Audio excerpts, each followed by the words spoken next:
Hey guys, Rivers here, and I've got some cool tech I want to show you today. We're going to take a look at the MINIX NEO X8-H Android media player. MINIX also released a new Air Mouse remote control called the M1, so we'll take a look at that as well. I'll be giving away this X8-H later in the video too, so stay tuned with some cool tech.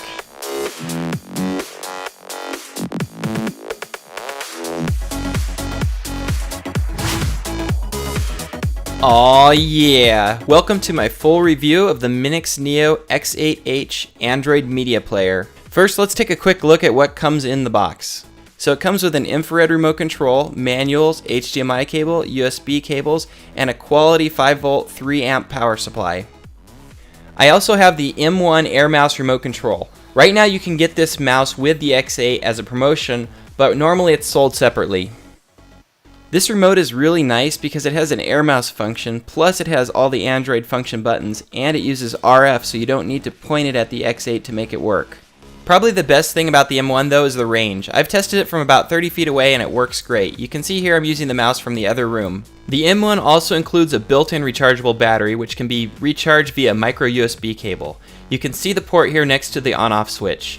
Plus it comes with a wireless USB adapter so you can use it with other Android mini PCs you might have, as well as Windows, Mac, Linux, and more.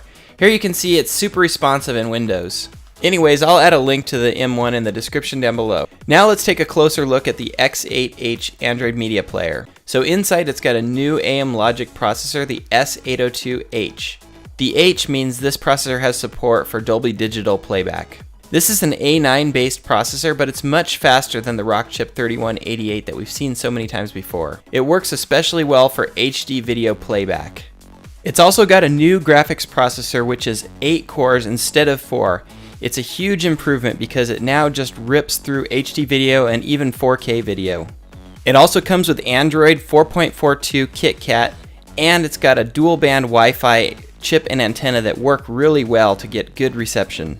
On the outside, the X8 is very similar to the X7. It's got the same ports, same buttons, and basically the same overall design. The bottom is different on the X8 though. It's got these nice rubber feet now so it can keep it from sliding around when cables pull on it. Let's quickly go over the ports on the X8. So you've got your recovery mode button, HDMI port, optical audio out, 2 USB 2.0 ports, Ethernet port, and your power plug. On the side you've got a power button, which is actually really nice to have on these media players. You've got a headphone jack, microphone jack, another USB 2.0 port, full-size SD card slot, and your OTG port. I tested the SD card slot with my 128 gig SD card and it worked great. This is a new ultra high speed class 3 card too, so now we know that UHS 3 cards will work on here. I'm happy because I can transfer movies on this card much faster than I could before. I can get about 60 of my favorite 1080p MKVs on this card, so I barely need an external hard drive. Plus I can use the card for recording 4K video on a camera too. Now let's go through the setup. You're going to plug in your HDMI cable, your SD card, your M1 remote wireless USB adapter, and the power. I've got everything hooked up to a 4K TV so we can test out the highest resolution video on the device.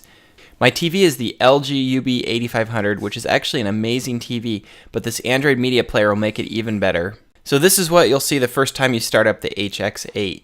You can choose either the standard Android launcher or you can choose MINIX's custom UI, which is called Metro UI. We'll look at that in a second. But first, here you can look around, you can drag down and get some of your notifications up top. On the other side, you can go to some of your frequently used settings like Bluetooth, Wi-Fi, or just the settings menu.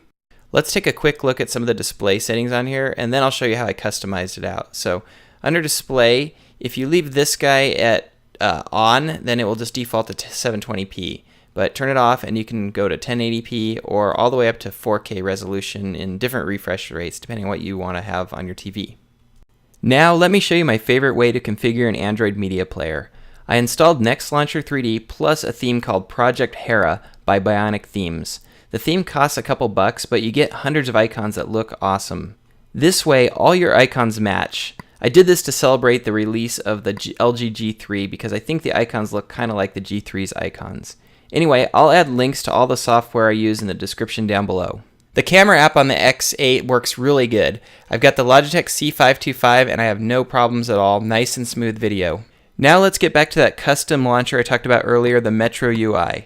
This is made so that you can toggle around and go everywhere you need to go by just moving up, down, left, right, and select. It works with the M1 remote and also the included IR remote. It's great for apps like Plex or XBMC where you use very minimal mouse navigation. It's also totally customizable, so you can add your most frequently used apps down here at the bottom, or you can add groups of apps where you've got like media playback, web browsing. Each of these is like a folder where you can put multiple apps inside of. And that brings me to XBMC. MINIX has made the first 4K version of XBMC for Android that I know of, and it works great on here. This is based on XBMC 13.1 Project Gotham, and it works really well on here. And so this is XBMC playing 4K video. I shot this myself, and it's nice and smooth. It might bump once or twice when you very first start out, but after that, it's just nice and smooth. You can see the menus coming up above it don't seem to affect the video playback, which is actually new to me. A lot of the Android media players, when you play, the menus start slowing it way down. Also, I get a lot more playback of audio on camcorder footage and camera phone footage than I did before, and that's probably thanks to the XBMC and also the H version of the S802. This is some 1080p video, and you can see it just plays nice and smooth as the original anyways. Also, I tested this on some Blu-ray ISOs. Basically, I took a Blu-ray I own, ripped it to my hard drive so it looks like an image of the disc, and it played flawlessly on there too. You could see the menus, and the video quality just looked awesome, so ISOs play no problem as well, which is surprising. Here's a quick test with 4K versus 2K. So I've got my new set here, and I'm also using my old 1080p set to compare them. So I've got the camera about 2 feet away on both of them, and you can definitely see some artifacting on the 1080p, and also the pixels, you can make those out much better also. I tried to do both videos on the 4K set, but when I switched it down to 1080p, it still looked damn good. So I don't know if it was upscaling, or if maybe it's actually still outputting at 4K because the video is 4K, but I couldn't see any artifacts on that set. But when you get up close like this, you can definitely see the difference. The 1080p just doesn't look near as good. Still looks really good from far away, but close up you can really see the difference. Anyways, this was just a rough test. The camera's not really good at capturing television pixels. You get this rainbow effect all the time, so just a rough test to give you an idea what we're looking at. Now I'm going to run a couple quick benchmarks on here. So first we'll take a look at CPU-Z just so we can see how the processor operates. One thing I noticed is it seems to run much more efficiently. Like a lot of times you'll see several of the cores stopped and just one will be working. Also, I've seen it go up to 2 gigahertz, and I haven't seen a lot of the older CPUs do that. Next up, I ran LinPack just to get a quick CPU benchmark, and it's getting about 200 to 250, so running roughly double of what the older version of Android mini PCs were getting. And finally, I ran Antutu just to get a total system benchmark, and I got a really solid 23,990, which is probably one of the best I've ever seen on an Android mini PC. One thing I noticed is when I ran it in 4K mode, Antutu came out almost exactly 1,000 points lower, so 4K does slow it down just a little bit, but it's still really usable and better than other 4K players I've tried. And finally, I wanted to take a look at some screen mirroring on the X8. So I've got my iPad Air here, and it's working through the AirPin software. Works pretty well. It's a bit laggy, and the output is definitely not 1080p, but it does get the job done.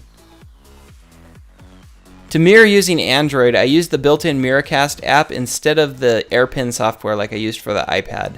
The X8 mirrors a little bit better with Android, and my LG G-Pad 8.3 actually mirrors really well. There was a few artifacts when changing screens sometimes, but overall the experience is nice and fast. MINIX does a good job of covering the little things, like how they have a faint blue light on here instead of a bright blue light like on the Vega. I know I can just cover the light up with tape, but it's nice that MINIX pays attention to details. That just about wraps up my review from the MINIX NEO X8-H Android media player. It's been a very solid player. I haven't had it lock up or auto reboot a single time while making this review. I've had very few glitches and the performance has been really good. I'll put a complete list of the pros and cons in the video description down below.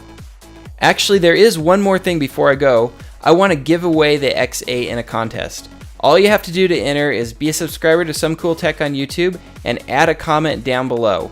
In your comment, just tell me what gadget you are most looking forward to by the end of 2014. I'll announce the winner on Facebook, so you might want to follow me on there too to see the announcement. I'll choose the winner as soon as I hit 30,000 subscribers. A big thanks to MINIX for providing this awesome player for the contest. Contest rules will be in the description down below, as well as links to all the hardware and software you saw in the video. Thanks again for watching, and as always, aloha.